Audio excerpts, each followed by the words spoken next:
मृगजलं वन्दे पशूनां पतिं वन्दे सूर्यशान्तवहनिनयनं वन्दे मुकुन्दं प्रियं वन्दे भक्तजनाश्रयं सवरदं वन्दे शिवं शंकरम। आइए हनुमंत विराजिए कथा बहुमति अनुसार प्रेम सहित गादी धरो बधाई पवन कुमार।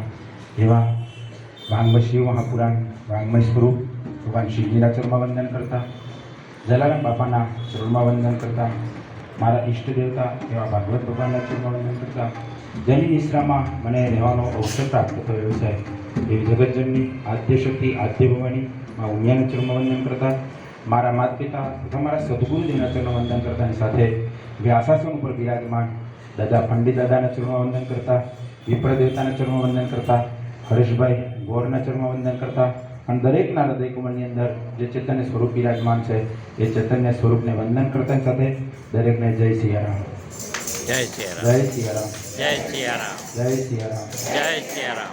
આપણી સનાતન ધર્મની ખામી એ અમૃત કાકા છે કે ભગવાનનું નામ સામે બોલીએ તો 10 જણા બોલતા હોય અને આપણે પાછી ધર્મની વાતો કરતા હોઈએ। ભાવથી બોલો જય સિયારામ, જય સિયારામ। ધર્મ, કથા, સત્સંગ આ બધું શા માટે છે? આટલું બધું શું કામ? શ્રાવણમ ઇતિ શ્રવણમ, જે આપણા જે મહિનાઓ પડ્યા છે 12 મહિનાના નામ જે પડ્યા છે એ આપણા 27 નક્ષત્રો હતા અને 27 નક્ષત્રોના ઉપરથી એના મહિના પડ્યા છે। એમાં શ્રવણ નક્ષત્ર હતું, એમાંથી શ્રાવણ માસ પડ્યો છે। જ્યેષ્ઠ નક્ષત્ર હતું તો જ્યેષ્ઠ માસ પડ્યો છે। એમ 27 નક્ષત્રો ઉપરથી મહિનાઓના નામ પડ્યા। આ શ્રાવણ માસની અંદર એટલું બધું ભક્તિમય વાતાવરણ બંધાય છે, એટલું બધું ભક્તિમય વાતાવરણ બંધાઈ જાય છે, એટલા ભગતે નવા ઊભા થઈ છે। આપણે અમે અત્યારે શિવજીની પૂજા કરવા મળતી જ નથી જસર સાહેબ, અમારે તો ઘેર 12 બેરું પડે, અમારાથી 4 વાગ્યાથી મંદિર છે, પછી 265 દાડા સુધી પછી અમારે 265 દાડા અમારે કરવાની 335 દાડા તો એ જ કરતા હોય। પણ છે કેમ? એટલા માટે કે શ્રાવણમ શ્રેષ્ઠ હો। આ મહિનામાં જેટલું શ્રવણ થાય એટલું તમારા હૃદયને સ્પર્શ કરી જાય છે, એટલું હૃદયને સ્પર્શ કરવાથી આપણું જીવન ધન્ય થઈ જાય છે।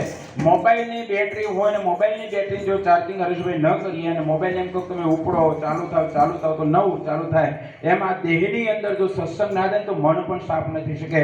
આ સત્સંગ એ સાવરણી છે અને મનને સાફ કરવાની જો કોઈ તાકાત હોય તો સત્સંગ કરી શકે। આના અંદરથી ઘણું બધું તમને શીખવા મળે।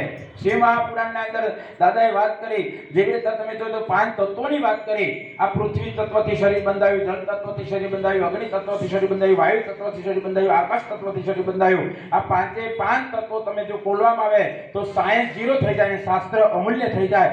એટલું બધું શિવ મહાપુરાણમાં જ્ઞાન ભરેલું છે, કારણ કે હું તો શિવ મહાપુરાણને 2 વર્ષ સુધી સતત અભ્યાસ કર્યો છે સાહેબ।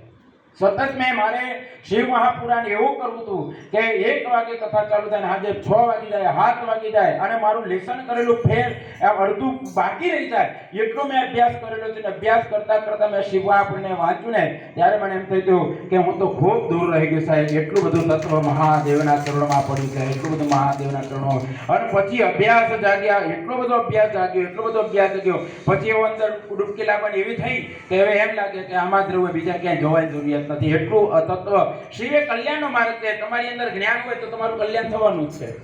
જ્યાં સુધી તમારું જ્ઞાન જ નથી ત્યાં સુધી આપણું કલ્યાણ નથી થતું। આ જીવનની અંદર પરિવારની વાત કરી તો પરિવાર સાથે તમે જો કેવા અત્યારે આપણે જોઈએ છે, એક ગીતે બન્યું, મન મોટા ને મન જેના હાકડા રે, મન મોટા ને મન જેના હાકડા રે, જેના અંતરમાં આવું અભિમાન છે, જેના અંતરમાં આવું અભિમાન છે રે, કોઈ જાશો નહીં એવા ના આંગણે રે, કોઈ જાશો નહીં એવા ના આંગણે રે।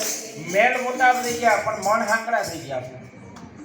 મેલ મકાન તો જો બાપુ 2 રૂમ બનાવ્યા, મોટા મોટા કિચન બનાવ્યા, આ તે કર્યું હોય અને કાયબો તો એવો કર્યો મંદિર સારું હોય પણ અંદર જઈએ ત્યાં તો એનું મન તો આટલું છે કે અને આપણને પેલા પૂછો કે ચા પીશો, હું યાર ચા પીશો તો પી આવતા હોય, જેરો થઈ જાય પેલો એ દિલમ છે કે ઓરો ટણમેર કરવાનો ઓય દીપ બારોબાર ઉપરો કે સાહેબ હે મેલ મોટા થયા મન સાંકડા થઈ ગયા મન સાંકડા થયા ત્યાં તમારો પરિવાર તૂટતો છે સાહેબ ખૂબ સુંદર વાત કરી જીવનમાં જરૂરિયાત છે જીવનની અંદર ઉતરવા જેવી છે આપણે આપણા પરિવારથી ખૂબ દૂર જઈએ છીએ આપણે પરિવારથી ખૂબ દૂર જતા રહીએ છીએ અને દરેકનો ઈગો એકબીજાને ટકરાતો જાય છે ઝેરની વાત કરી ઝેર અત્યારે આપણા સંતાન જન્મે અને આપણે તમે શું આપો ઝેર આપો છો સાહેબ પ્રેમ નથી આપતા પેલો નહીં ગમાડવાનો પેલા નહીં બોલાવવાનું પેલા નહીં ચલાવવાનું એ ઝેર આપણે આપણા ભારતને અર્પણ કરીએ છીએ અને એ જે આજે ઝેર રેડ્યું હશે ને એ ઝેરને મટાડવાનો કોઈ પ્રયત્ન નહીં હોઈ શકે એમ કરતા કરતા આપણું જીવન ટૂંકું થતા જશે વિચારો ટૂંકા થઈ જશે એની હાથે હાથે સાહેબ જેની ધર્મની વાત કરી